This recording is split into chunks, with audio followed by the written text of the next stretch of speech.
ஹல்லேலூயா.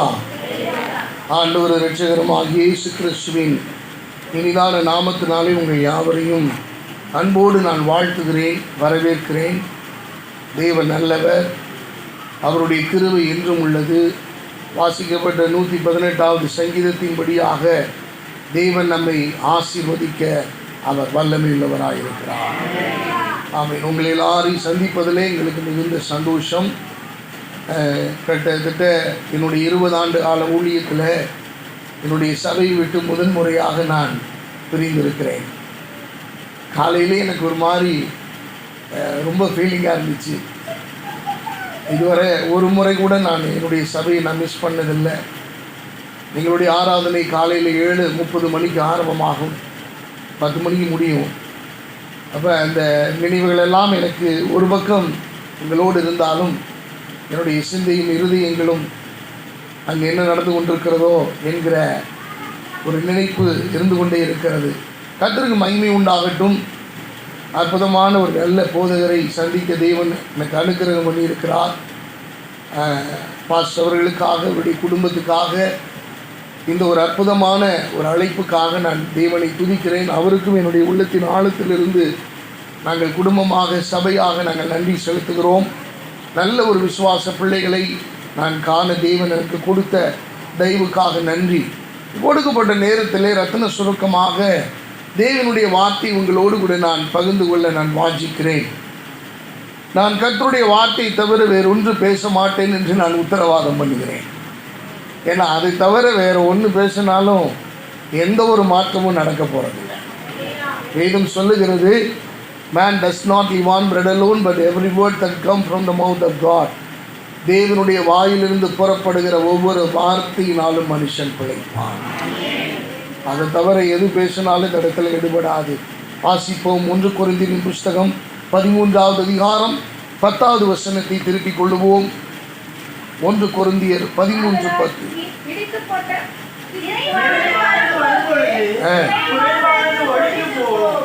நிறைவானது வரும்போது குறைவானது ஒழிந்து போகும். கண்களை மூடி வசனத்தின் மீது கைகளை வைப்போம்.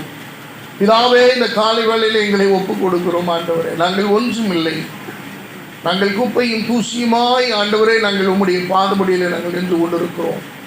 தெய்வாவியானவரே, உம்முடைய வசனம் எங்களுடைய வாழ்க்கைக்கு அது தீபமாய், அது வழிநடத்துகிற பாதையாய் காணப்பட எங்களை ஒப்பு கொடுக்கிறோம். ஆண்டவரே, வாசிக்கப்பட்ட இந்த வசனத்தின்படி எங்களோடு நீ பேசும். ஆண்டவரே அப்பா, மனிதன் எத்தனை ஆறுதல் சொன்னாலும் உம்முடைய வார்த்தையை போல அது ஆகாத. ஆண்டவரே, அவ்வளோ பெரிய நன்மைகளை எங்களுக்கு இந்த வார்த்தையில் வைத்திருக்கிறீங்க. ஆண்டவரே, இந்த வசனம் எங்களுடைய வாழ்க்கையில் ஊடுருவி பாய்வதாக, வந்திருக்கிற ஒவ்வொருடைய இருதயத்துக்கும் அது ஏற்றவைகளாக இருப்பதாக. இந்த சபைக்கு அடியின் மூலமாக என்ன வைத்திருக்கிறீரோ அந்த வார்த்தைகளை யாராருக்கு என்ன பேச வேண்டும் என்கிறதை கர்த்தர் தீர்மானித்திருக்கிறீரோ அவைகள் இந்த இடத்துல திருஷ்டாந்தமாய் வெளிப்படுவதாக என்று நான் செபிக்கிறேன். அடியானை முற்றிலும் ஆண்டவரே மறைத்து நீர் மாத்திரம் வெளிப்பட உம்முடைய பாதம் பணிந்து கெஞ்சுகிறேன். ஆசீர்வதி இயேசுவின் நாமத்தில் வேண்டிக் கொள்கிறோம் பிதாவே, ஆமென். மீண்டுமாய் வாசிப்போம். நிறைவானது வரும்போது குறைவானது ஒழிந்து போகும். எனக்கு அருமையானவர்களே, இந்த காலை வேளையில் என்னுடைய தலைப்பு இதுதான், குறைகள் குறையட்டும். அன்பானவர்களே, நம்முடைய வாழ்க்கையில எத்தனையோ குறைகள் இருந்து கொண்டுதான் இருக்கிறது. எங்கு பார்த்தாலும் குறைகள். தேசத்திலேயும் குறைகள் இருக்கிறது, நம்முடைய வாழ்க்கையிலும் குறைகள் இருக்கிறது, நம்முடைய சரீரத்திலும் பலவிதமான குறைவுகளோடு தான் இருக்கிறோம். நம்முடைய பொருளாதார சூழ்நிலையிலும் குறைவுகள் இருக்கிறது, நம்முடைய வாழ்க்கையின் ஆவிக்குரிய பகுதிகளிலும் குறைகள் இருக்கிறது. குறைகள் இல்லாத நிறைவான ஒன்று இருக்குமானால் அது இந்த உலகத்திலேயும் வானத்திலேயும் பரலோகத்திலேயும் ஆண்டவரை தவிர வேறு ஒன்றுமே இல்லை. அவர் ஒருவர் தான் பரிபூரணமாய் நிறைவான தேவனாய் இருக்கிறார்.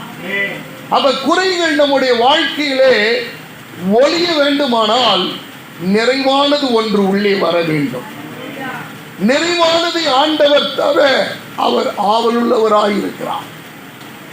யாரெல்லாம் வாஞ்சிக்கிறார்களோ, யாரெல்லாம் எதிர்பார்க்கிறார்களோ, யாரெல்லாம் ஆண்டவரோடு நெருங்குகிறார்களோ அவர்களை ஆண்டவர் நிரப்புகிறார். அவர்களுடைய குறைகளை கர்த்தர் தீர்க்கிறார்.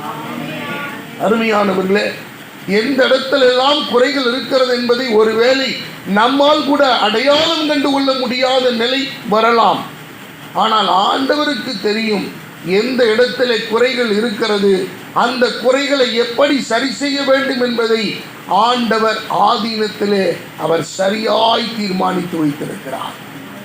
ஏதேன் தோட்டத்திலே அவர் எல்லாவற்றையும் செய்து முடித்த பிறகு ஆதாமை உருவாக்கினார். மண்ணினாலே உருவாக்கின ஆதாமை பார்த்து கொண்டே இருந்தார். ஏதோ ஒரு குறை அவருக்கு தெரிந்தது. அதனாலே தான் அவன் தனிமையாய் இருப்பது நல்லதல்ல என்று சொல்லி அவனை பரிபூர்ணமாக்குவதற்காக ஆண்டவர் மறுபடியும் மண்ணை எடுக்கவில்லை. அவனுடைய விலா எலும்பை எடுத்து ஒன்றை உருவாக்கி அவனுடைய கையிலே கொடுத்தார். அது பரிபூர்ணமானது. அல்லேலூயா. அருமையானவர்களே, பூமியிலிருந்து எடுக்கப்பட்ட ஏதேன் தோட்டத்திலிருந்து எடுக்கப்பட்ட மண்ணை ஆண்டவர் சரி செய்ய அவர் தீர்மானித்து கொண்டிருக்கிற போதே பலவிதமான குறைகள் மனிதன் செய்துவிட்டான். ஆண்டவர் நினைக்காதவைகள் எல்லாம், எதிர்பார்க்காதவைகள் எல்லாம் தோட்டத்திலே நடந்தேறியது. அந்த குறைகளையும் சரி செய்வதற்காகத்தான் ஆண்டவர் இத்தனை ஆண்டு காலம் ஏதேன் தோட்டத்தை, சுடரொளி பட்டயத்தை நிறுத்தி அதை ஒருவரும் புகாதபடிக்கு அதை பூட்டி பத்திரமாக வைத்திருக்கிறார். அல்லேலூயா. ஒரு நாள் வரப்போகிறது, நீங்களும் நானும் ஆண்டுடைய வருகையிலே அவரை சந்திக்க புறப்பட்டு போகும்போது ஏதேன் தோட்டத்தினுடைய மகிமையை கர்த்தர் மறுபடியும் நாம் காணும்படி தேவன் நமக்கு செய்ய வல்லமையுள்ளவராயிருக்கிறார். அல்லேலூயா. எத்தனை பேர் விசுவாசிக்கிறீங்க? அந்த ஏதேன் தோட்டத்தின் மகிமை நமக்கு நிச்சயம் உண்டு. அல்லேலூயா. ஆகவே குறைகள் குறையட்டும். நம்முடைய வாழ்க்கையிலே குறைகள் இல்லாத பகுதிகள் இல்லை. மனிதன் ஒரு முனை தொடங்கி மறுமுனை மட்டும் ஓடுகிறான். எப்படியாகிலும் குறைகள் தீர்க்கப்படட்டும் என்று தன்னுடைய குடும்ப குறைகளை, சுமைகளை அவன் சரி செய்யும்படியாக கிழக்கையும் மேற்கையும் வடக்கையும் தெற்கையும் கடலின் ஆழத்திலே கூட அவன் இறங்கி பிரவேசித்து எப்படி ஆகிலும் என் குடும்பத்தின் குறைகள் சரியாகட்டும், என்னுடைய சரீரத்தின் குறைகள் சரியாகட்டும். மருத்துவமனைகளுக்கு போகாத நபர்கள் இருக்க முடியாது. எப்படிப்பட்ட சிறந்த மருத்துவர்களை எல்லாம் சந்திக்க வேண்டும் என்று அவன் விரும்புகிறானோ, யாரெல்லாம் சொல்லுகிறது காதுகள் கேட்கிறதோ அங்கெல்லாம் போய் தன்னுடைய குறைகளை சரி செய்ய அவன் வாஞ்சிக்கிறான். ஆனால் உங்களுக்கும் எனக்கும் ஒரு பெரிய பாக்கியம் என்ன தெரியுமா? மற்றவர்களுக்கு இல்லாத ஒரு பெரிய ஸ்லாக்கியம் என்ன தெரியுமா? தேவனாகிய கர்த்தர் அவரே குறைகளை தீர்க்கிறவராய் அவர் நம்மிடத்துக்கு வருகிற தேவனாய் இருக்கிறார். நாம் எங்கேயும் போக வேண்டிய அவசியம் இல்லை, எந்த இடத்துக்கு போய் அடைய வேண்டிய அவசியம் இல்லை. அவரே நம்மிடத்துக்கு வந்து நம்மை சரி செய்ய, நம்முடைய குறைகளை நீக்க அவர் வல்லமையுள்ள தேவனாய் இருக்கிறார். என கருமையானவர்களே, வேதம் சொல்லுகிறது இவ்விதமாய் நிறைவானது வரும்போது, அப்ப நிறைவானது வருவதற்கு நான் என்ன செய்ய வேண்டும்? நிறைவானது என்ன, நிறைவானது எப்படி என்பதை வேதம் காட்டுகிறது. அதைத்தான் ஒரு 3 காரியங்களை கொண்டு உங்களோடு பகிர்ந்து கொள்ள நான் ஆண்டவர் உதவி செய்வாராக. உங்கள் இருதயம் திறந்திருக்கட்டும். அருமையான கர்த்தருடைய பிள்ளைகளே, அப்ப ஆண்டவர் சொல்லுகிற காரியம் 2 கொரிந்தியர் புஸ்தகம் 5வது அதிகாரம் 17வது வசனம் இவ்விதமாய் சொல்லுகிறது. ஒருவன் கிறிஸ்துவுக்குள் இருந்தால் புது சிருஷ்டியாயிருக்கிறான், பழையவைகள் எல்லாம் ஒழிந்து போயின, எல்லாம் புதிதாயின. அருமையானவர்களே, கிறிஸ்து என்கிற ஒரு நிறைவு நமக்குள்ளே வரும்போது குறைவுகள் எல்லாம் அது ஒன்றுமில்லாமல் போகிறது. குறைவுகள் எல்லாம் குறைந்து போகிறது. இன்னைக்கு எல்லாரும் ஆசீர்வாதமாய் இருக்க வேண்டும் என்று வாஞ்சிக்கிறோம். நல்ல சுகத்தோடு இருக்க வேண்டும் என்று வாஞ்சிக்கிறோம். நல்ல நிலைமையில் இருக்க வேண்டும் என்று வாஞ்சிக்கிறோம். எல்லா பிரயாசமும் நல்லதுதான். ஆனால் தேவன் சொல்லுகிற ஒரு வார்த்தை நன்றாய் கவனிக்க வேண்டும். ஒருவன் கிறிஸ்துவுக்குள் இருக்கும் போது, அந்த கிறிஸ்து அவனுக்குள் வருகிற போது, அவனுக்குள் இருக்கிற எல்லா குறைவுகளையும் அவர் ஒன்றுமில்லாமல் ஆக்குகிறார். அல்லேலூயா. பரிபூர்ணமாக நிறைவேற்றப்படுகிற காரியம். ஒருவன் கிறிஸ்துவுக்குள் வாழ்கிற வாழ்க்கை, கிறிஸ்துவுக்குள் அர்ப்பணிக்கப்படுகிற ஜீவியம், கிறிஸ்துவுக்குள் அர்ப்பணிக்கப்பட்ட வாழ்வை ஆண்டவர் அங்கீகரிக்கிறார். அதனுடைய குறைவுகள் எல்லாம் நிறைவாக்குகிறார். எப்பேற்பட்ட காயமாக இருந்தாலும், எப்பேற்பட்ட குறைவாக இருந்தாலும் அந்த குறைவை ஒழிக்க இயேசுவால் முடியும் என்பதை ஆண்டவர் நிரூபித்து காண்பிக்க அவர் போதுமான தேவனாய் இருக்கிறார். அருமையான கர்த்தருடைய பிள்ளைகளை, ரூத்தின் சரித்திர புஸ்தகத்திலே 2வது அதிகாரம் 12வது வசனம் விதமாய் சொல்லுகிறது. நம் யாவருக்கு தெரிந்த பகுதிதான். ரூத்துவின் புஸ்தகம் 2வது அதிகாரம் 12வது வசனம். கட்டளையிடுவாராக அடைக்கலமாய் வந்த உனக்கு. எனக்கு அருமையான கர்த்தருடைய பிள்ளைகளே, ரூத்தை குறித்து சொல்ல வேண்டுமானால் அவள் மோவாபிய ஸ்திரீ. மோவாபியர்கள் யார் என்று சொன்னால் அவர்கள் லோத்துவினுடைய குமாரத்து, அவருடைய சந்ததிகளிலே வந்தவர்கள். எனக்கு அருமையான கர்த்தருடைய பிள்ளைகளே, மோவாப் அருவருப்பானவர்கள். மோவாபினுடைய சந்ததியை இஸ்ரவேல் ஜனங்கள் நேசிப்பது கூட கிடையாது. அவர்கள் புறஜாதியர் என்று ஒதுக்கி தள்ளப்பட்டவர்கள். தேவனுடைய காரியங்களை பற்றி அவர்களுக்கு தெரியாது.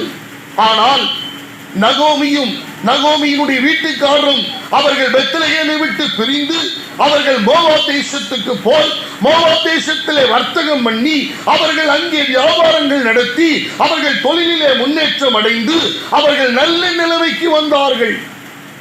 மோவாபிய ஸ்திரீயாகிய ரூத் என்பவள் அவள் ஒரு ஏழை பெண் அல்ல. எனக்கு அருமையானவர்களே, அந்த மோவாப் தேசத்திலே மிக முக்கியமான ஒரு ஜமீன் குடும்பத்திலே பிறந்தவள். நல்ல சீரும் சிறப்புமாக வாழ்ந்தவள். நல்ல நிலைமையிலே பொருளாதாரத்திலேயும் அவர்கள் செல்வாக்கிலேயும் அவர்கள் வளர்ந்து பெருகின ஒரு குடும்பம்.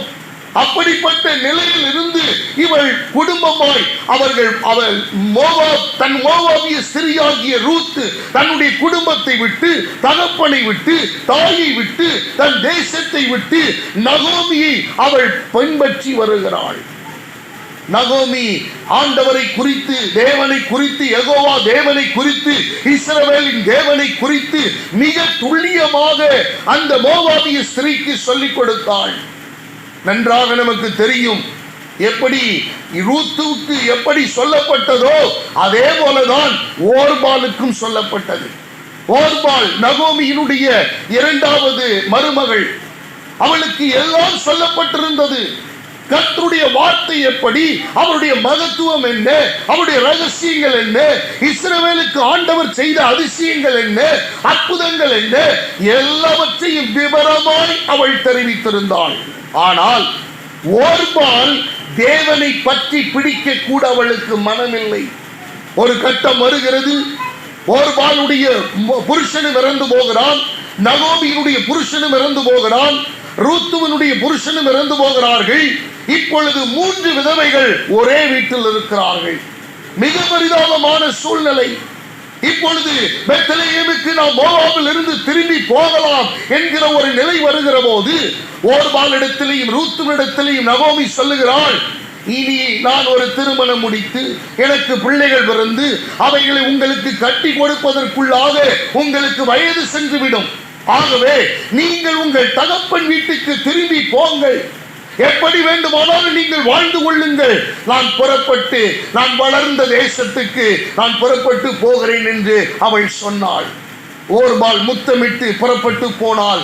ஆனால் ரூத்துவோ நகோமியை விடாமல் பற்றி கொண்டாள். ரூத்தின் புஸ்தகம் 1வது அதிகாரம் 14வது வசனம் இவ்விதமாய் சொல்லுகிறது, அப்பொழுது அவர்கள் அழுதார்கள். முத்தமிட்டு போனால். எனக்கு அருமையான கர்த்தருடைய பிள்ளைகளே, ஆண்டவரை பற்றி கொண்டுகிற ஒரு அனுபவம். யார் ஆண்டவர் நிறைவான பலனை, நிறைவு வரும்போதுதான் குறைவுகள் தீர்க்கப்படும். இப்பொழுது அவளுடைய வாழ்க்கையில கிறிஸ்து தேவன் என்கிற ஒரு நிறைவு வந்துவிட்டது. தேவன் என்கிற நிறைவு அவளுக்குள்ளே இருக்கிறது. ஆண்டவர் போதும், புருஷன் இல்லை, மாமனார் இல்லை, இப்பொழுது கூட இருந்ததான சகோதரியும் இல்லை, யாரும் இல்லை, தன் தேசத்தை விட்டு புறப்பட்டு போக வேண்டிய நிலை. நகோமியை விடாமல் பற்றி கொண்டாள். நகோமியை விடாமல் பற்றி கொண்டாள் என்று சொல்லுவதை விட நகோமி அறிவித்த யெகோவா தேவனை அவள் விடாமல் பற்றி கொண்டாள். அருமையான கர்த்தருடைய ஜனமே, நீங்களும் நானும் தேவனை விடாமல் பற்றி கொள்ளுகிற ஒரு ஸ்பாவம், ஒரு மன தைரியம், ஒரு மன பக்குவம் நமக்கு இருக்குமேயானால் ஆண்டவர் நம்முடைய குறைகளை ஏற்ற வேளையிலே நிறைவாக்க, அது நிறைவான பலனாக மாற ஆண்டவர் வல்லமையுள்ள தேவனாயிருக்கிறார். மனிதன் மாற்ற முடியாது என்று சொல்லலாம். ஒருவேளை உலக சடங்குகளும் கலாச்சாரங்களும் நாம் பற்றி பின்பற்றுகிற பாரம்பரியங்களும் இதற்கு சாத்தியமில்லை என்று சொல்லலாம். ஆனால் தேவ திட்டம் சொல்லும் இது சாத்தியமாகும் என்று. அல்லேலூயா. அருமையான கர்த்தருடைய பிள்ளைகளே, அப்ப நகோமியும் ரூத்தும் புறப்பட்டு போகிறார்கள். போகும்போது ஒரு பயங்கரமான கிளைமேக்ஸ் நடக்குது. எல்லாரும் நகோமி வந்துட்டா அப்படின்னு சொல்லுகிறார்கள். நகோமி மோவாப் தேசத்தை விட்டு புறப்பட்டு வந்து விட்டாள். அப்ப சொல்லுகிறாள் நகோமி, இனி என்னை நகோமி என்று சொல்ல வேண்டாம், மாறாள் என்று சொல்லுங்கள். மாறாள் என்றால் என்ன? கசப்பான அனுபவம். எனக்கு நல்ல விஷயத்தை ஆண்டவர் செய்யல, நல்ல காரியங்கள் எனக்கு நடக்கல, எல்லாவற்றையும் இழந்து வந்திருக்கிறேன், குறைவாக வந்திருக்கிறேன். இந்த இடத்தை விட்டு நிறைவாக நான் புறப்பட்டு போனேன், நல்ல வாழ்க்கை வாழ்ந்தேன், நல்ல சம்பாதித்தேன், எல்லாவற்றையும் நான் எனக்கு உடைமைகளாக்கி கொண்டேன், எல்லா வாழ்க்கையும் எனக்கு கிடைத்தது, இந்த உலகத்தினுடைய சகல காரியங்களையும் அனுபவித்தேன், என்னுடைய பிள்ளைகளுக்கு நல்ல வாழ்க்கை துணை ஏற்படுத்தி கொடுத்தேன். ஆனால் நான் எதை இழக்க கூடாது என்று நினைத்தேனோ, எதையெல்லாம் இழக்க கூடாது என்று என் வாழ்க்கையிலே நான் என் இருதயத்தில் நினைத்தேனோ அவைகளைத்தான் நான் இழக்க வேண்டிய கட்டாயம் வந்தது. என் புருஷனும் என்னை விட்டு போனார், என்னுடைய பிள்ளைகளும் என்னை விட்டு போய்விட்டார்கள், ஒரு மருமகளும் என்னை விட்டு போய்விட்டாள். இப்பொழுது ஒருத்தி மாத்திரம் விடாமல் என்னை பற்றி கொண்டிருப்பதனுடைய ரகசியம் என்ன தெரியவில்லை. அருமையான கர்த்தருடைய பிள்ளைகளே, தேவனை மாத்திரம் பின்பற்றுகிற, அவரை மாத்திரம் பின்பற்றுகிற ஒரு அனுபவம், அவரை மாத்திரம் பிடித்துக் கொள்ளுகிற அனுபவம் உங்களுக்கும் எனக்கும் இருக்குமே. ஆனால் ஆண்டவர் சொல்லுகிற காரியம், அவராலே நிறைவான பலனை கர்த்தர் நிச்சயமாய் கட்டளையிடுவார். அவர் நிறைவாய் நமக்குள்ளே வருவார், குறைவாக அல்ல. குறைகளை தீர்க்கும் போது ஆண்டவர் சொன்னது போல, எனக்கு அருமையானவர்களே, இருள் இருக்கிற போது வெளிச்சம் வருவதில்லை, வெளிச்சம் வருகிற போது இருள் இருப்பதில்லை. இருள் புறப்பட்டு எப்படி நம்முடைய கண்ணிமைக்கும் நேரத்தில் அது தூரே ஓடி போகிறதோ, கிறிஸ்து என்பவர் நம்முடைய வாழ்க்கையில் வரும்போது அந்த குறைவுகளை மிக சுலபமாக நீக்கி போட அவர் வல்லமையுள்ள தேவனாய் இருக்கிறார். ரூத்து புறப்பட்டு போனால், எனக்கு அருமையானவர்களே, வசனம் 16 விதமாய் சொல்லுகிறது. 1வது அதிகாரம் 16வது வசனம்,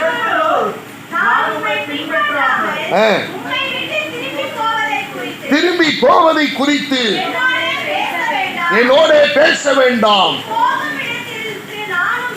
நானும் வருவேன், நானும் தங்குவேன், உம்முடைய ஜனம் என்னுடைய ஜனம், உம்முடைய தேவன் என்னுடைய தேவன்,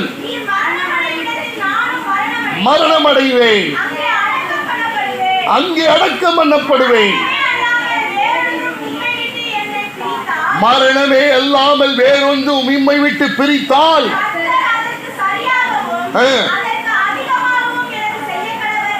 என்றால். அப்புறம் வாசிங்க, மன உறுதியா இருக்கிறதை நகோமி கண்டு. எனக்கு அருமையானவர்களே, இந்த மன உறுதி நமக்கு இருக்குமேயானால் ஆண்டவராகிய கிறிஸ்து நமக்குள்ளே வந்து நம்முடைய குறைகளை தீர்க்க மிக சுலபமாய் அவர் வேலை செய்வார். அல்லேலூயா. மனிதர்கள் சொல்லலாம், இதுக்கு வாய்ப்பு இல்லை, மறுவாழ்வு இல்லை, இதுக்கு சான்ஸே இல்லை, இது நடக்காது, இதுக்கு சாத்திய கூறுகள் இல்லை, மருத்துவர்கள் ரிப்போர்ட் எழுதலாம், அவ்வளவுதான், முற்றுப்புள்ளி வைக்கலாம். முற்றுப்புள்ளி வைத்த இடத்திலே என் ஆண்டவருடைய கரம் அதை கால் புள்ளியாக்கி மறுபடியும் ஒரு புதிய துவக்கத்தை நமக்காக செய்ய அவர் வல்லமையுள்ள தேவனாயிருக்கிறார். அல்லேலூயா. அன்பான கர்த்தருடைய பிள்ளைகளே, இந்த காலைவேளையில் இந்த சத்தத்தை கேட்டுக்கொண்டிருக்கிற உங்களுடைய வாழ்க்கையில கூட அது பலவிதமான குறைகளோடு நீங்கள் இருக்கலாம், இழப்புகளோடு இருக்கலாம், பலவிதமான நஷ்டத்தோடு இருக்கலாம். இனி இழப்பதற்கு என்னிடத்தில் ஒன்றுமில்லை என்கிற நிலையில நீங்கள் அமர்ந்து இந்த சத்தத்தை கேட்டுக்கொண்டிருக்கலாம். என் இயேசு சொல்லுகிறார், கிறிஸ்து என்கிறவர் உங்கள் வாழ்க்கையில வருவாரானால், கிறிஸ்து என்கிறவருடைய தேவனாகிய கர்த்தர் உங்கள் இருதயத்திலே வருவதற்கு நீங்கள் இடம் கொடுப்பீர்களே ஆனால், என் தேவனாகிய கர்த்தர் உங்கள் வாழ்க்கையை யாரும் நினைத்திராத வகையிலே ஒரு உயர்ந்த இடத்திலே நிறைவாய் செய்ய, நிறைவான பலனை தர அவர் வல்லமையுள்ள தேவனாயிருக்கிறார். விசுவாசிக்கிறவங்க கரங்களை தட்டி கர்த்தருக்கு நன்றி செலுத்துவோம். கர்த்தருக்கு மகிமை உண்டாவதாக. எனக்கு அருமையானவர்களே, வசனம் 20, 23 ஆகிய வசனங்கள் சொல்லுகிறது. ரூத்துவின் புஸ்தகம், என்னை சொல்லாமல் மாறாள் என்று சொல்லுங்கள், கசப்பை கட்டளையிட்டார். நான் நிறைவுள்ளவராய் இந்த இடத்தில் இருந்து புறப்பட்டு போனேன், என்னை வெறுமையாய் திரும்ப பண்ணினார்.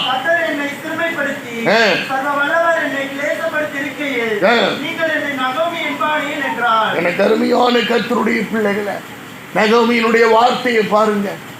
ஆண்டவரை பிடித்துக் கொண்டவள், ஆண்டவரை வைராக்கியமாய் ஆராதித்தவர்கள், பெத்லகேமுக்கு சொந்தக்காரி. ஆனால் இப்பொழுது அவளுடைய கசப்பான அனுபவம் அவளுடைய வாயினாலே சொல்ல வைத்தது, இனி நகோமி என்று என்னை சொல்லாதீர்கள், மாறாள் என்று சொல்லுங்கள். ஆனால் ரூத்து ஒரு வார்த்தை கூட பேசல. அவள் கசப்பான அனுபவத்துக்குள் கடந்து போகல. எத்தனை இழப்புகள் வந்தாலும் அவளுடைய மன உறுதியில் இருந்து, அவள் ஆண்டவரை பற்றி பிடிப்பதிலிருந்து, அவரை ஆண்டவரை பற்றி பிடித்து ஆண்டவரை நேசிக்கிற அந்த அன்பிலிருந்து அவள் மாறவே இல்லை. அவள் உறுதியாயிருந்தாள். அத்திமரம் துளி விடாமல் போனாலும், வயல்களிலே தானியமின்றி போனாலும், தொழுவத்திலே மாடுகளின்றி போனாலும், என் கர்த்தருக்குள் மகிழ்ச்சியாயிருப்பேன், என் ரட்சிப்பின் தேவனுக்குள் களி கூறுவேன் என்கிற அந்த ஆபகுக்கு தீர்க்கதரிசியின் உன்னத அனுபவத்துக்குள்ளே ரூத் கடந்து போனதை நாம் பார்க்கிறோம். அல்லேலூயா. அன்பான கர்த்தருடைய பிள்ளைகளே, உங்கள் வாழ்க்கையிலே நீங்கள் இதை உறுதி செய்து கொள்ளுங்கள். கிறிஸ்துவை உங்கள் வாழ்க்கையிலே அனுமதியுங்கள். ஒவ்வொரு நாளும் ஏதோ ஒன்று நாள் அல்ல, ரட்சிக்கப்பட்ட நாளில் அல்ல, கிறிஸ்து எனக்குள் இருக்கிறார் என்கிற ஏதோ வார்த்தையினாலே மாத்திரமல்ல, ஒவ்வொரு நாளும் கிறிஸ்து எனக்குள் இருக்கிறதை நான் உறுதி செய்து கொள்ளும் போது, ஒவ்வொரு நிமிஷமும் கிறிஸ்து எனக்குள் இருக்கிறார், நான் அவருக்குள் இருக்கிறேன் என்கிறதை நான் உத்தரவாதம் பண்ணி கொள்ளுகிற போது, அதை நிரூபித்து காண்பிக்கிற போது, எனக்கு கர்த்தர் குறைவுகளை நிறைவாக்குகிற ஒரு நிலைவான பலனை கர்த்தர் தர வல்லமையுள்ள தேவனாயிருக்கிறார். ரூத்துவுக்கு ஆண்டவர் அப்படி என்னதான் செஞ்சாரு? எல்லாம் இழந்து போனாள், இழப்பதற்கு இனி ஒன்றுமில்லை. இப்ப பெத்லகேமுக்கு வெறும் கையாய் வந்திருக்கிறாள், ஆகாரத்துக்கு கூட வழி இல்லை. அருமையான தேவ பிள்ளைகளே, அந்த வசனத்தை நீங்கள் ஆழமாய் வாசித்து பார்ப்பீர்கள் என்று சொன்னால், அந்த பெத்லகேமுக்கு அவர்கள் உள்ளே வருகிற காலம் எப்படிப்பட்ட காலம்?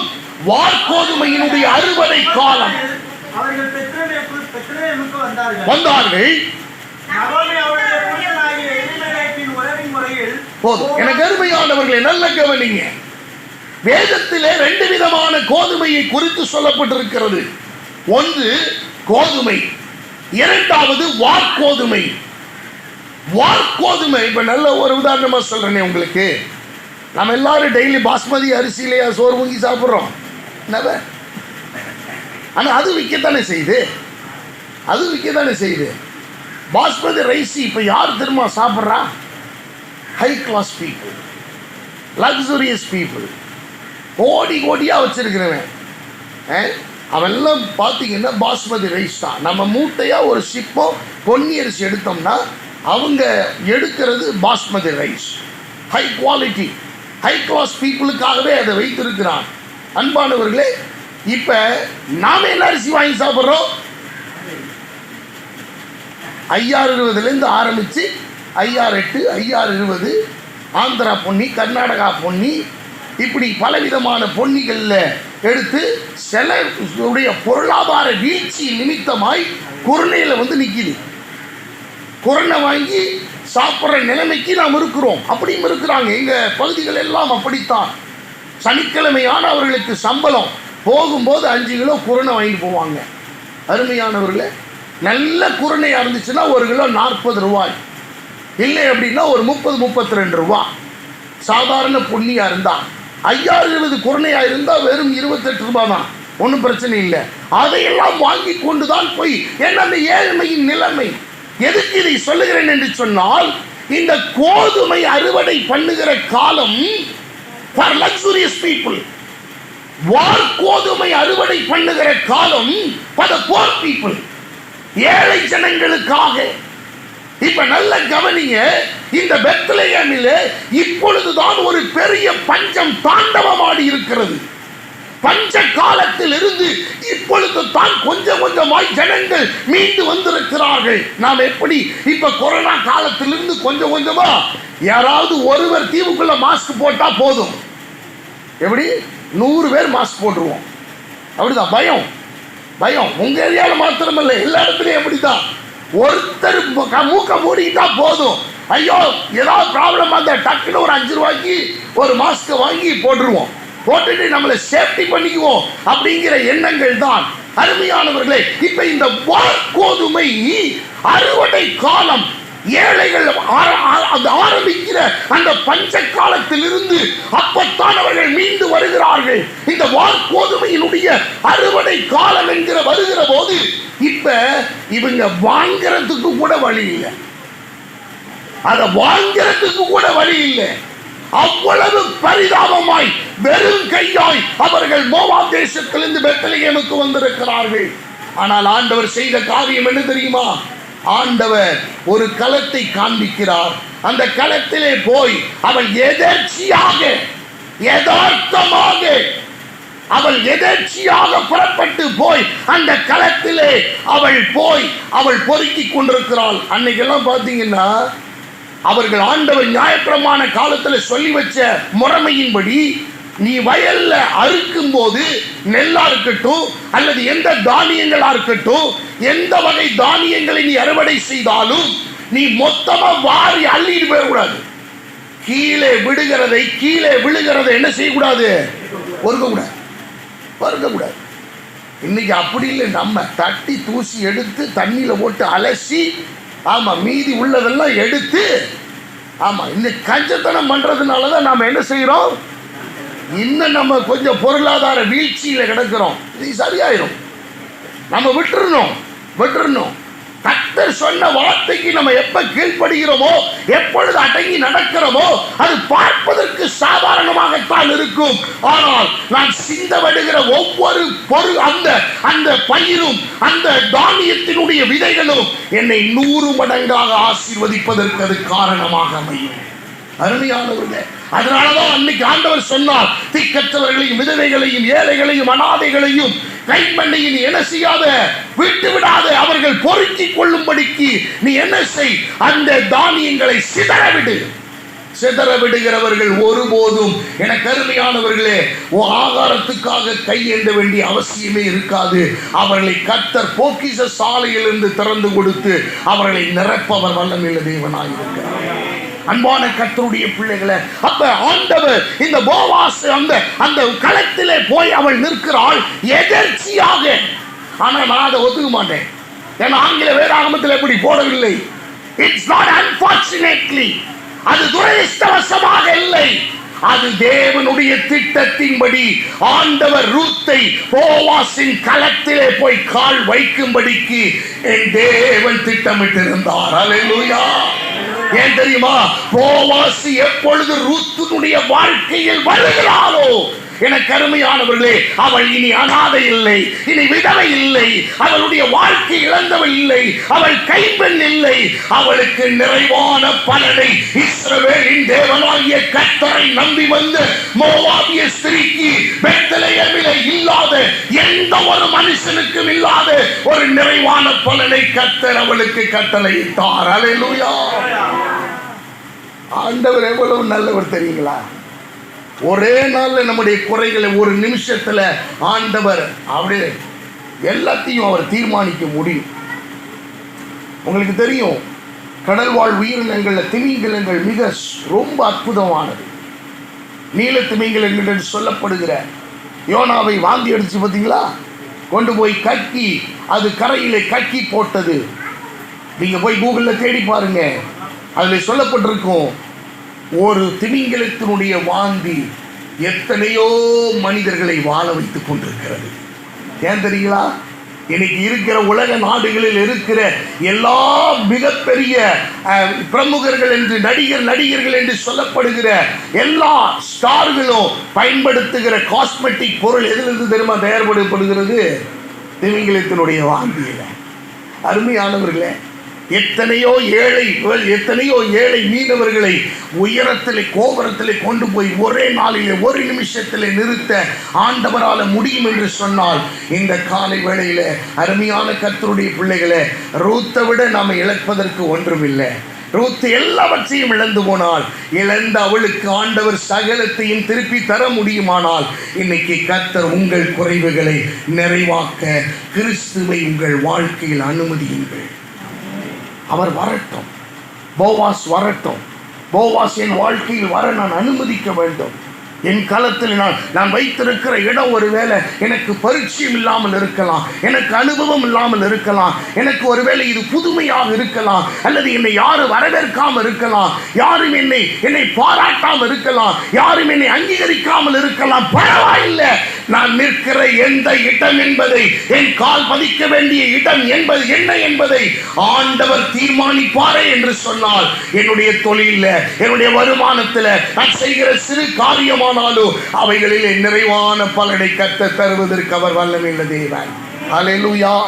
இரண்டாவது காரியம், லூக்கா எழுதின சுவிசேஷம் 15வது அதிகாரம் 12 முதல் 14 வரைக்கும் வாசிப்போம். லூக்கா 15.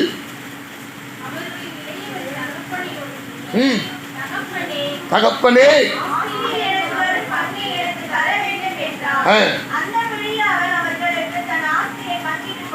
கொடுத்தால் எல்லாவற்றையும் சேர்த்துக்கொண்டு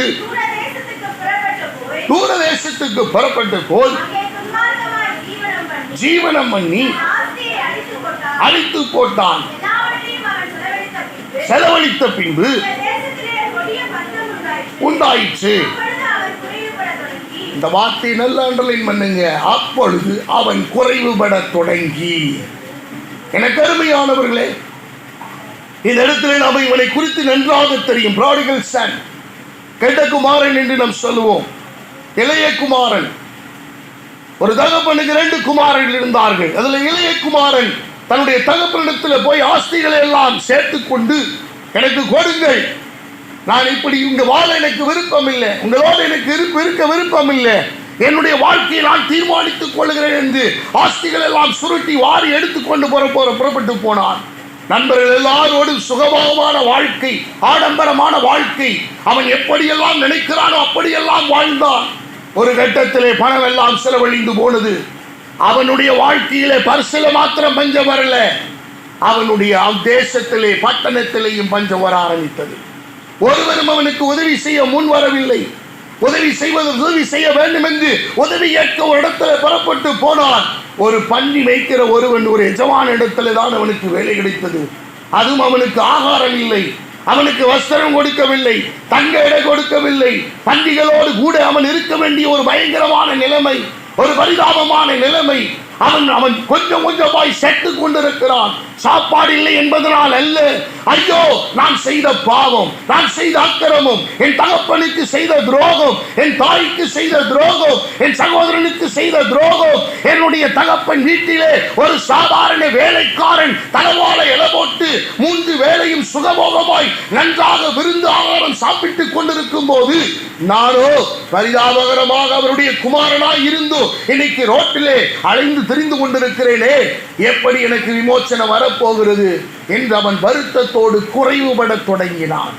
அவனுடைய குறைவுகள் எல்லாம் பல காரியங்களை சிந்திக்க வைத்தது. பல சிந்தனைகளோடு அவன் வருகிறான். கடைசியில முடிவு செய்கிறான், இங்க இருந்து தவிட்ட தின்னு செத்து போகிறதை விட, பண்டிகளோடு நாட்டத்தில் கிடப்பதை விட என்னுடைய தகப்பன் வீட்டுக்கு நான் திரும்பி போவேன். என் தகப்பனுடைய வீட்டிலே நல்ல ஆகாரம் எனக்கு கிடைக்கட்டும், மகனாக அல்ல ஒரு வேலைக்காரனாக இருந்து விட்டு போகிறேன் என்று புறப்பட்டு போனான். இங்கதான் ஆண்டவர் செய்கிற ஒரு காரியத்தை நாம் கவனிக்க வேண்டும். அருமையான கர்த்தருடைய பிள்ளைகளே, புறப்பட்டு போகும்போது தூரத்திலே மகன் வருகிறதை கண்ட தகப்பனார் ஓடி போய் அவன் அழுக்கென்று பார்க்கல, அவனுடைய வஸ்திரம் பழையதாய் இருக்கிறது என்று பார்க்கல, துர்நாற்றம் வீசுகிறது என்று பார்க்கல, ஓடி கட்டி அணைத்து முத்தமிட்டார், அன்பு செலுத்தினார், அவனுக்கு வஸ்திரத்தை கொடுத்தார், அவனுக்கு வேண்டியவைகள் எல்லாம் கொடுத்தார், எல்லாவற்றையும் அவனுக்கு கொடுத்து அவனை குளிப்பாட்டி அவனுக்கு விருந்து செய்து அவனுக்கு மோதிரத்தை அவன் போட்டுவிட்டு மிகவும் அன்பாக அழகு பார்த்தான். எல்லோரும் ஆச்சரியப்பட்டார்கள். காணாமற் போனான், என்னுடைய மகன் திரும்ப வந்தான் என்று. அன்பான தேவனுடைய பிள்ளைகளே, நல்ல கவனிங்க. பல நேரங்களில் நம்முடைய வாழ்க்கையிலும் இப்படித்தான் நடக்கிறது. இந்த உலக மயக்கத்துக்குள் போய்விடுகிறோம், உலக சிற்றின்பங்களுக்குள் போய்விடுகிறோம், உலக காரியங்கள் நம்மை மயக்கி விடுகிறது. அல்லது உலகத்தின் காரியங்கள், இந்த உலகத்தின் போக்குகள், இப்படி வாழ்ந்தால் என்ன நன்மை, இப்படி வாழ்ந்தால் என்ன ஆசீர்வாதம், இப்படி வாழ்ந்தால் என்ன எனக்கு கிடைத்தது, நான் இப்படித்தான் இருக்கிறேன், சபைக்கு வந்த நாளிலிருந்து இந்த நாள் வரைக்கும் என்னுடைய வாழ்க்கையிலே ஒரு பெருவாரியான வளர்ச்சியை நான் பார்க்க முடியவில்லையே, அலைந்து திரிந்து கொண்டுதான் இருக்கிறேன், என்னுடைய அலைச்சலின் வேர்வைக்கு பதில் இல்லையா என்கிற அங்கவாய்ப்போடு மனம் மாறிவிடுகிற சூழ்நிலைக்கு நாம் தள்ளப்பட்டு போடுகிறோம். அன்பானவர்களே, இறுதியிலே இந்த இடத்திலே ஒரு சம்பவம் நடந்தது. ஆவியானவர் அவனுடைய வாழ்க்கையிலே பிரவேசித்தார். உணர்வின் ஆவியானவர். அருமையானவர்களே, ஒருவன் கிறிஸ்துவுக்குள் இருந்தால் எப்படி புது சிருஷ்டியாய் மாறுகிறானோ, அவனுடைய குறைகள் எல்லாம் தீர்க்கப்படுகிறதோ, அப்படியாக இந்த மனிதனுடைய வாழ்க்கையிலே குறைகள் தீர்க்கப்பட்டது, குறைகள் களையப்பட்டது, குறைகளை கர்த்தர் ஒழித்து போட்டார், குறைகள் இல்லாத ஒரு வாழ்க்கையை ஆண்டவர் அவனுக்கு தந்தார். அப்ப கிறிஸ்து நமக்குள் வரும்போது குறைவுகள் நிறைவாகிறது.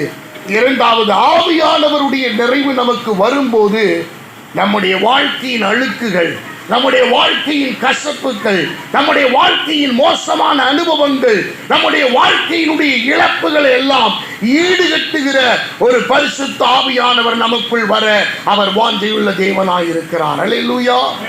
2 கொரிந்தியர் புஸ்தகம் 3வது அதிகாரம் 17வது வசனம் விதமாய் சொல்லுகிறது,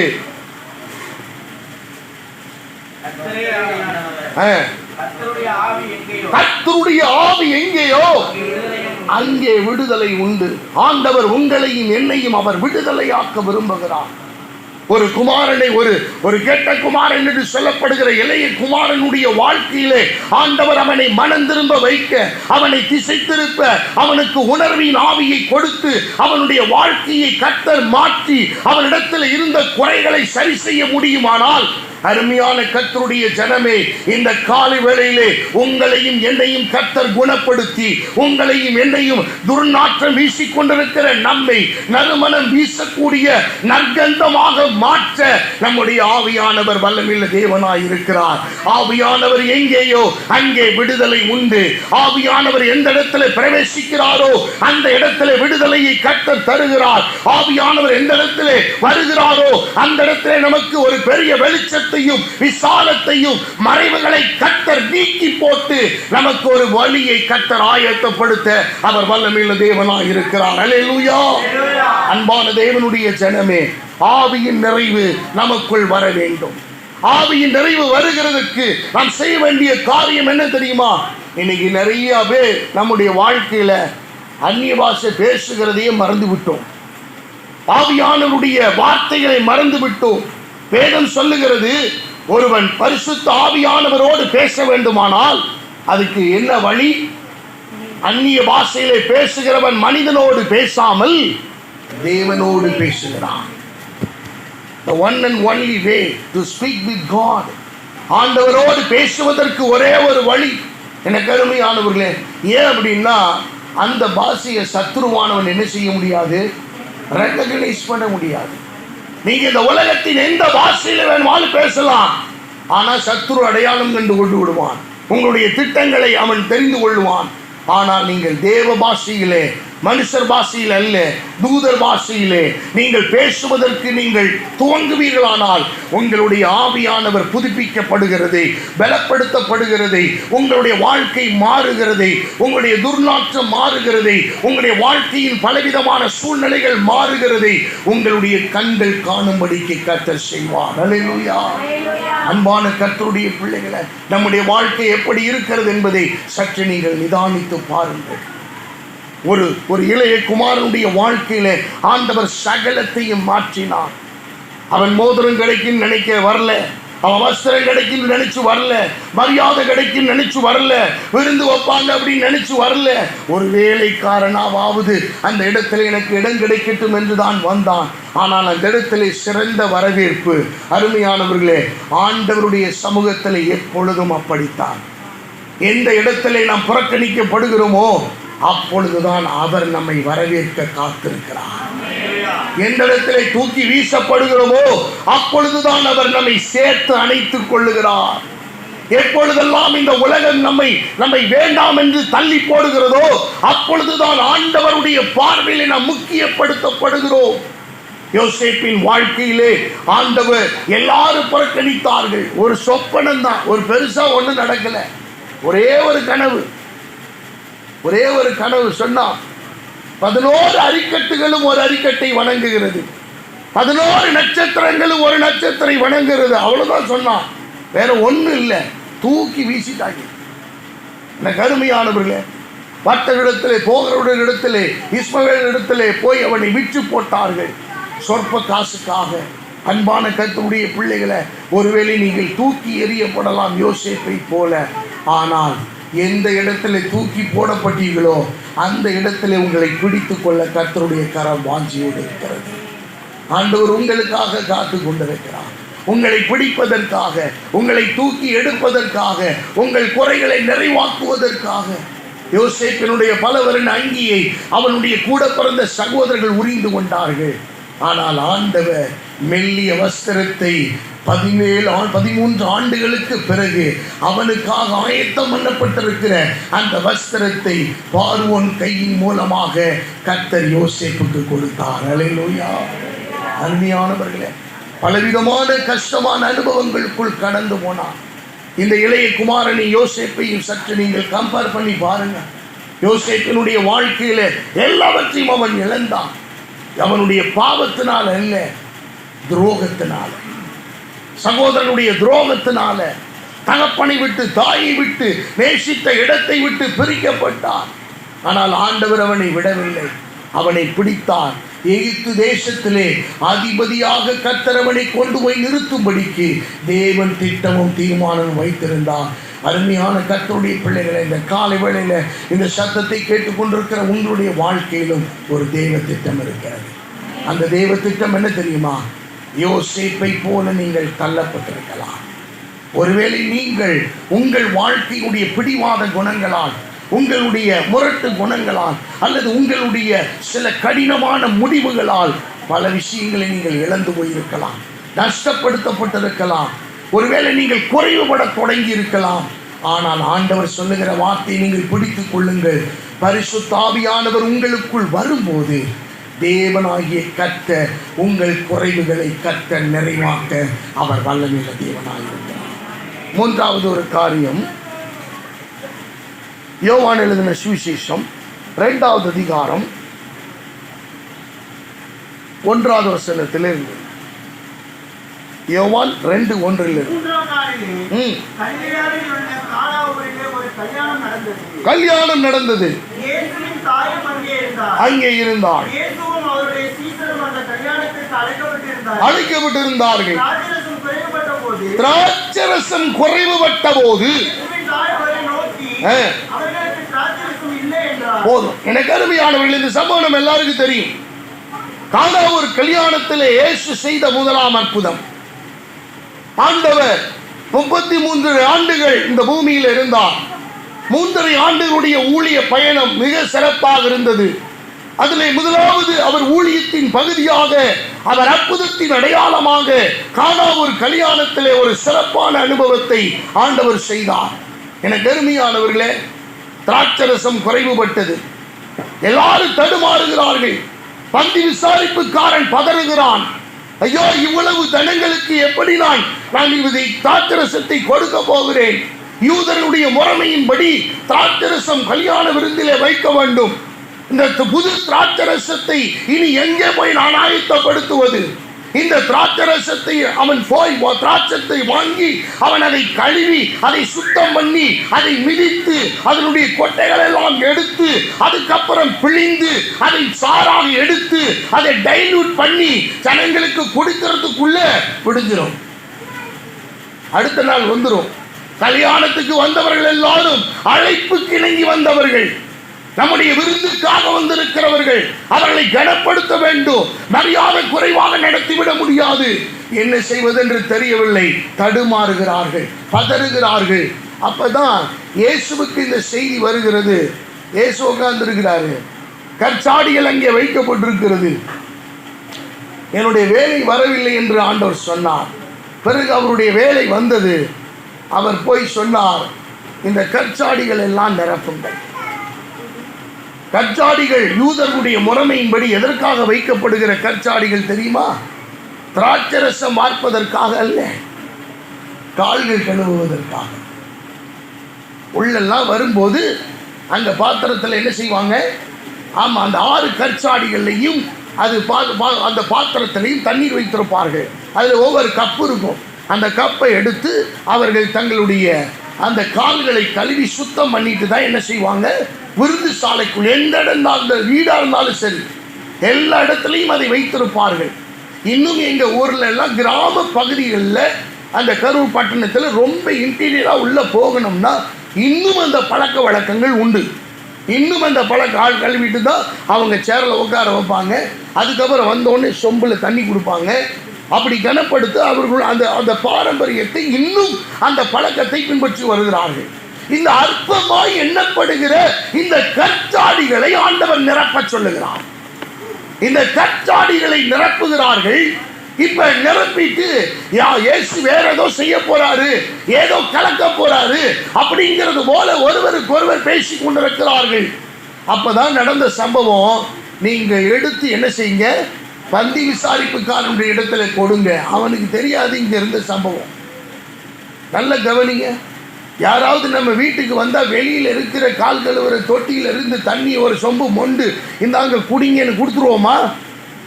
இல்லை நமக்கு திருப்பி அவங்க நம்ம வீட்டுக்கு வருவாங்களா? ஒரு நாளும் இல்லை.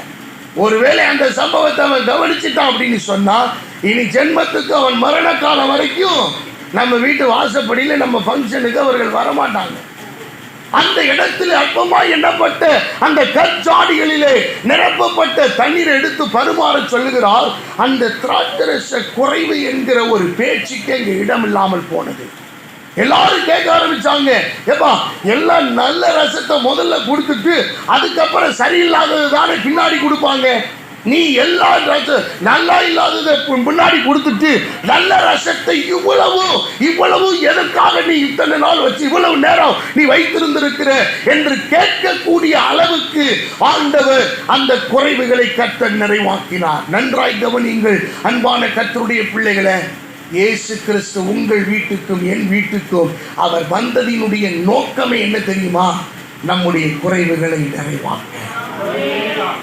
6 கற்சாடிகளை போலவே உதவாக்கரையாத்தான் நாம் இருக்கிறோம். பிரயோஜனம் இல்லாமல் இருக்கிறோம். எல்லாருடைய பார்வையிலும் அற்பமாகத்தான் எண்ணப்படுகிறோம். எல்லாரும் என்ன சம்பாதிக்கிறதுக்கு துப்பு இல்லை, குடும்பத்தை பார்க்க வழி இல்லை, ஒரு வருமானமும் இல்லை, நல்ல நிலைமையில் இல்லை. எல்லாரும் பின்னாடி வந்தவங்க எல்லாம் முன்னாடி போயிட்டாங்க. இனி நீ இந்த நிலைமையிலே நின்று கொண்டிருக்கிறாயே. அருமையானவர்களே, எல்லார் மாதிரியும் ஓடுறதுக்காக கர்த்தர் என்னை அழைக்கவில்லை.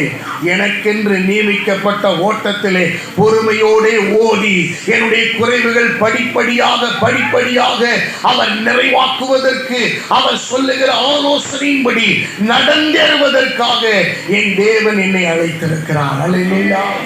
அன்பான கர்த்தருடைய பிள்ளைகளே, இந்த இடத்திலே நம்ம கவனிக்க வேண்டும். திருமண வீட்டிலே அந்த குறைவுகள் நடத்த போது எல்லாரும் பதறினார்கள். ஒரு சில நிமிடத்திலே கர்த்தர் அந்த பதட்டத்தை நிறைவேற்றினார், பதட்டத்தை மாற்றினார், அவர்களுடைய வேதனையை மாற்றினார். அந்த திருமண வைபவத்திலே அந்த வீட்டாருக்கு எவ்வளவு துக்கம், எவ்வளவு வேதனை உண்டாயிருந்திருக்கும். அருமையானவர்களே, உங்கள் துக்கத்தையும் வேதனையையும் உங்களுடைய மனக்குமுறலையும் கர்த்தர் கேட்கிற தேவனாய் இருக்கிறார். அவர் உங்களை விசாரிக்கிறவரானபடியால் உங்கள் கவலைகள் எல்லாம் அவர் மேல் வைத்து விடுங்கள். அல்லேலூயா. குறைவுகள் நிறைவாகும், குறைவுகள் மாறும், குறைவுகளை மாற்ற அவர் வல்லமையுள்ள தேவனாய் இருக்கிறார். 2 ராஜாக்களின் புஸ்தகம் 4வது அதிகாரம் 1 முதல் 7 வரைக்கும் உள்ள வசனங்களை இப்பொழுது வாசிக்க வேண்டாம், நேரம் இல்லை. வேதம் சொல்லுகிறது, எலிசா தீர்க்கதரிசி இடத்திலே ஒரு விதவை வருகிறாள். விதவை வந்து சொல்லுகிறார், தீர்க்கதரிசியின் புத்திரனில் ஒருவனுக்கு மனைவியாய் இருந்தவள் தன்னுடைய பிள்ளைகளை பார்த்து அவள் கதறிக்கொண்டு தீர்க்கதரிசியை நோக்கி ஓடி வருகிறாள். ஐயா தீர்க்கதரிசியே, என்னுடைய வீட்டுக்காரரை பத்தி உங்களுக்கு நல்லா தெரியும். அவர் இருந்த போது கஷ்டப்பட்டு எங்களை உருவாக்கி நல்ல முறையில் இந்த பிள்ளைகளை வளர்த்தார். திடீரென்று மறித்து விட்டார். இப்பொழுது அவர் உயிரோடு இல்லை. இப்பொழுது நான் என்ன செய்ய வேண்டும் என்று தெரியவில்லை. கடன்காரர்கள் எல்லாரும் வெளியே வந்து நிற்கிறார்கள். இப்பொழுது சட்டத்தின்படி, நியாயப்பிரமாணத்தின்படி, ரூல்ஸ் படி இப்பொழுது அவர்கள் என்னுடைய 2 குமாரர்களையும் அவர்கள் வேலைக்காரனாக, அடிமைகளாக எடுத்துக்கொள்ள போக அவர்கள் வந்திருக்கிறார்கள். நான் என்ன செய்யட்டும், நான் என்ன செய்யட்டும் என்று கதறுகிறாள். கொஞ்ச நேரம் யோசித்து பார்த்த தீர்க்கதரிசி அவரிடத்திலே சொல்லுகிறார், இடத்துல என்ன இருக்கிறது? ஐயா, ஒரு குடம் எண்ணெயை தவிர வேறு ஒன்றுமில்லை. தமிழ் வேதாகமத்தில் இப்படி போட்டிருக்கிறது. ஆங்கில வேதாகமத்தில் ஜார் ஒரு, அது பார்த்தீங்கன்னு சொன்னால் தைல குப்பி, அது ஒலிவ எண்ணெய். அந்த நாட்களில் ஒலிவ எண்ணெய் இப்போயும் ரொம்ப காஸ்ட்லி. ஆனால் நமக்கு நிறைய டூப்ளிகேட் கிடைக்கிறதுனால அது ரொம்ப சுலபமாக இன்னைக்கு ரொம்ப கம்மியான விலையில் கிடைக்குது. ஆனால் ஒரிஜினல் ஆலிவ் ஆயில் ரொம்ப காஸ்ட்லி, ரொம்ப அது எடுப்பது ரொம்ப கடினமான ஒரு விஷயம். ஆகவே அந்த மிகவும் மிகவும் விலை உயர்ந்த ஒரு எண்ணெயை அவன் அந்த தீர்க்கதரிசி சாவதற்கு முன்பதாக அந்த தீர்க்கதரிசியின் புத்திரரில் ஒருவனாய் இருந்தவன் அவன் தன் வீட்டுக்கு சேர்த்து வைத்திருக்கிறான். அப்ப தீர்க்கதரிசி கேட்கிறாரு, அவ்வளவுதான் உன்ட்ட இருக்கா? அவ்வளவுதான் இருக்கு, அதை தவிர வேற ஒன்றும் இல்லை. சரி, நீ ஒன்று செய். அயல் வீட்டுக்காரிடத்தெல்லாம் போய் பாத்திரங்களை வாங்கி கொண்டு உன் வீட்டுக்குள்ள பிரவேசி, உன் வீட்டை பூட்டிக்க, உன் குமாரர்களோடு இருந்து அந்த எண்ணெயை எல்லா பாத்திரங்களிலும் வார்த்துவை. அவள் அப்படியே செய்தாள். எல்லாம் அவளுக்கு பரிபூர்ணமா இருந்தது. வேறொரு பாத்திரத்தை கொண்டு வா என்று சொல்லுகிற போது எண்ணெய் சுரக்கிறது நின்று போயிடுச்சு. எனக்கு அருமையானவர்களே, வேகமாய் ஓடுகிறாள். ஓடி போய் தீர்க்கதரிசிட்ட சொல்றா, இப்போ நான் ஒன்று சொல்கிறேன், இப்போ நீங்கள் எப்படி அதை பிஹேவ் பண்ணுவீங்க, நீங்கள் எப்படி நடப்பீங்க? உங்களுக்கு என்ன இருக்குது? ஐயா, கொஞ்சோண்டு சால மீன் இருக்குது ஐயா, அதை தவிர வேறு ஒன்றும் இல்லை. அப்படிங்களா? பக்கத்து வீட்டுக்காரங்கள்ட்ட எல்லாம் போய் பாத்திரத்தை வாங்குங்க, இந்த மீனெல்லாம் நீங்கள் போட்டுக்கிட்டே இருங்க. எல்லாம் நிரம்பின பிறகு நீங்கள் எல்லாத்தையும் எல்லாம் நிரம்பிடும், நீங்கள் போய் பாத்திரத்தை வாங்கி செய்யுங்க. இப்போ நம்ம என்ன செய்வோம்? அடுத்தது மீனாக இருக்கிறதுனால நம்ம சும்மா விட்டுருவோம். ஒருவேளை இதே தங்கமாக இருந்தா, இதே வைரமாக இருந்தா, இதே விலை உயர்ந்த காரியமாக இருந்தா, நல்ல வைரக்கற்கள் காஸ்ட்லியான வைரம் அப்படி இருந்தால் என்ன செய்வோம்? நம்ம சொல்கிற முதல் வார்த்தை என்ன தெரியுமா? எப்பா, பாஸ்டருக்கு தெரியாமல் பார்த்துக்கங்கப்பா, வாங்கிட போகிறாரு, அதுக்கு இதுக்குன்னு கேட்டுற போகிறாரு. அன்பானவர்களே, இது இயல்பு தான், எல்லாருக்கும் நான் இருந்தாலும் அப்படித்தான் செய்வேன். ஆனால் அவளுடைய குணத்தை பாருங்கள். அந்த அற்புதம் நடந்த உடனே எல்லாம் பார்த்து வீடு நிறைய நிற்க இடம் இல்லை, வீடு நிறைய பாத்திரங்களால் எண்ணெய்கள் நிரப்பப்பட்டிருக்கிறது. அவள் ஓடுகிறாள், தீர்க்கதரிசியை போய் பார்க்கிறாள். ஐயா, நீங்கள் சொன்ன மாதிரி எல்லாம் நிரப்பி வச்சிருக்கிறேன், இப்போ நான் என்ன செய்யட்டும்? அன்பானவர்களே, நல்ல கவனிங்க. கிறிஸ்து என்கிற நிறைவு வரும்போது, போவாஸ் என்கிறவர் என் வாழ்க்கையில் வரும்போது என் குறைகள் நிறைவாகிறது. நான் இழந்துட்டேன், என் தப்பு தான். ஒருவேளை பலவிதமான துரோகத்தால் பலவிதமான என்னுடைய நட்பு வட்டாரங்களில் அல்லது நண்பர்கள் வட்டாரங்களில், உறவினர்கள் வட்டாரங்களில் என்னை ஏமாத்தினதுனால, வஞ்சிக்கப்பட்டதுனால நான் இழந்தது, பறிகொடுத்தது உண்மைதான். ஆனால் ஒன்று அருமையானவர்களே, எப்படி என் ஆண்டவர் எனக்குள் வருகிறாரோ, ஆவியானவர் எனக்குள் வரும்போது எப்படி ஒரு விடுதலை உண்டாகிறதோ, அப்படியே கர்த்தர் எனக்குள் வருகிற போது எனக்குள்ளே ஒரு நிறைவை கர்த்தர் தருகிறார். மூன்றாவது நம்ம பார்த்தோம், ஒரு சாதாரண விதவை தான், அவருடைய வாழ்க்கையில் எல்லாம் இழந்து போனான். இப்போ குமாரத்து அவன் அந்த 2 குமாரர்களையும் இழக்க வேண்டிய ஒரு நிலைமை. அவன் கரெக்டான சொல்யூஷன் கிடைக்கிற இடத்துக்கு ஓடுறான், கரெக்டான பதில் கிடைக்கிற இடத்துக்கு ஓடுறான். ஓடி போய், யா என்னை காப்பாற்றுங்க. ஆண்டவர் சொன்ன வார்த்தையை பாருங்க, ஒரே ஒரு ஜார் ஆஃப் ஆயில். அருமையானவர்கள், பிதா, குமாரன், பரிசுத்த ஆவியானவர், இது 3 நமக்குள்ள வாழ ஆரம்பிச்சுட்டான், நமக்குள்ள வந்துட்டான், நமக்குள்ள இருந்துட்டான்.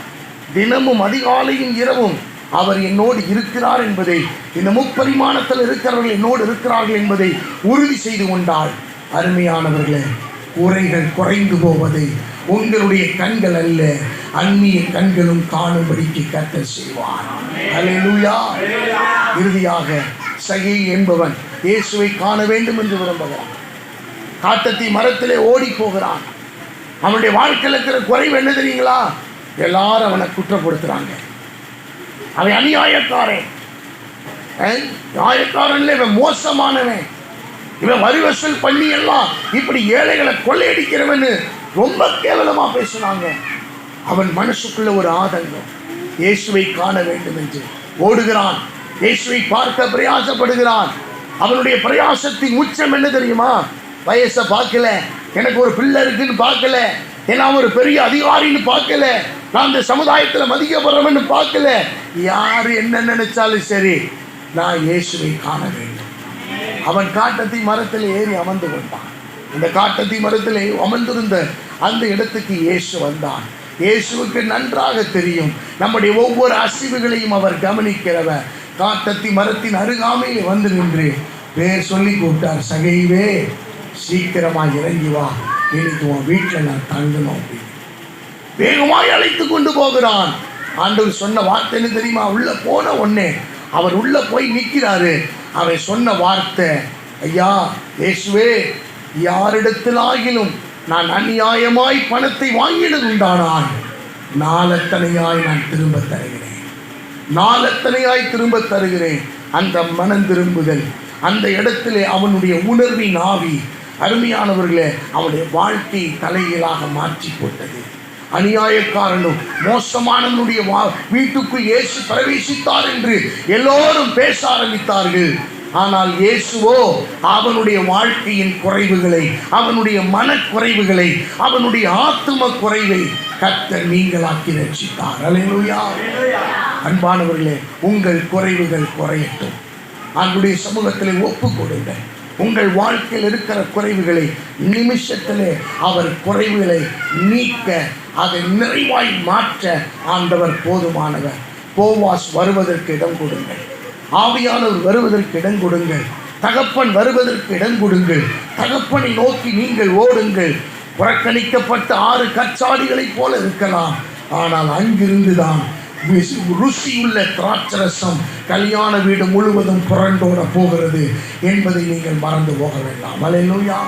கண்களை மூடுவோமா? தெய்வ பர்வதத்தில் ஒப்பு கொடுப்போமா? ஆண்டவர் நல்லவர், குறைகளை தீர்க்கிற வல்லமையுள்ள தெய்வன். நிறைவானது வரும்போது குறைவானது ஒழிந்து போகும். குறைகளை தீர்க்க இந்த காலை வேளையில அவர் இறங்கி வந்திருக்கிறார். அற்புதத்தின் தெய்வன். எல்லாரும் ஒப்பு கொடுங்க. ஆண்டவரே, ரட்சிக்கப்பட்ட நாளில் மாத்திரமல்ல, இன்னைக்கு கிறிஸ்து என்னோடு இருக்கிறார், ஆவியானவர் என்னோடு இருக்கிறார், பிதாவாகிய தேவன் என்னோடு இருக்கிறார், என்னை குணப்படுத்துகிறவர், முடியாது என்று சொல்லப்பட்ட இடத்திலே முடித்து காட்டுகிற தேவன் என்னோடு இருக்கிறார் என்பதை உறுதி செய்யுங்கள். தேவன் உங்களை ஆசீர்வதிக்க அவர் வல்லமை.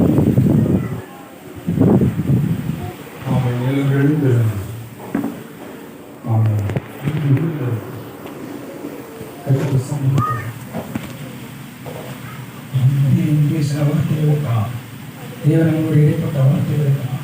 இதற்கு எல்லோரும் தட்டி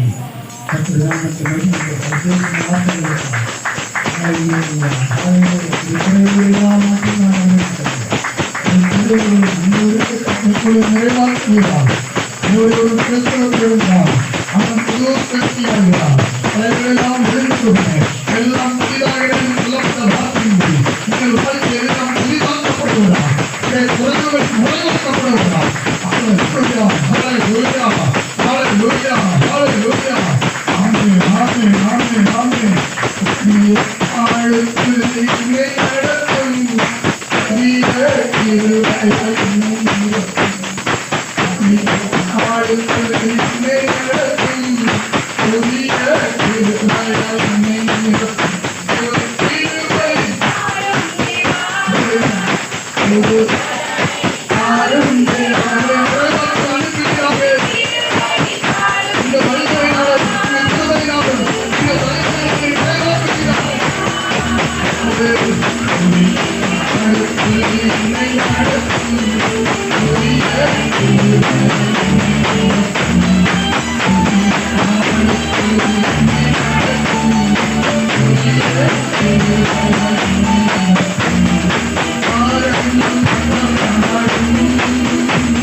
செவிகளை திறந்தேறிய மக்கள் நன்றி. உங்களுடைய குறைவுகளை கிறிஸ்துவுக்குள்ளாய் நிறைவாக்கின என் தேவாதி தேவன் எங்கள் வாழ்க்கையில் இருக்கிற தரித்திரங்கள், இன்னல்கள், வேதனைகள், ஆண்டவரே சொல்கிற கசப்பான கிரிகள் எல்லாம் மாறுவதா ரூத்தினுடைய வாழ்க்கையில நிறைவான பலனை கொடுத்தது. ஆண்டவரே சொல்கிற எங்களுடைய வாழ்க்கையில் நிறைவை கொடுப்பீரா. இளைய குமாரனுடைய வாழ்க்கையில் நிறைவான சம்பத்தை கொடுத்தது. எங்களுடைய வாழ்க்கையில் உடைய சம்பத்து பெருகப்படுகிறோம் என்று காணா ஒரு திருமண மண்டபத்தில், காணா ஒரு திருமணத்தில் கர்த்தர் ஆண்டவரே சொல்கிற அற்பமான ஜனத்தின் மத்தியிலே உடைய அற்புதங்களை செய்து ஆண்டவரே சொல்கிற குறைவுகளை மாற்றினது போல எங்கள் வாழ்க்கையில் கர்த்தர் உடைய மகிமையை செய்து எங்களுடைய குறைவுகளை மாற்றுகிறார். பெரிதாக உடைய வல்லமை எங்களை மூடிக்கொள்ளட்டும். அர்ப்பணிக்கிறோம். இயேசு கிறிஸ்து நாமத்தில் ஜெபிக்கிறோம் நல்ல பிதாவே. அவர்களது வலது கரங்களை உயர்த்தி அவன் பாஸ்டர் சாத்திரப்பதாக என் மனைவி பிள்ளை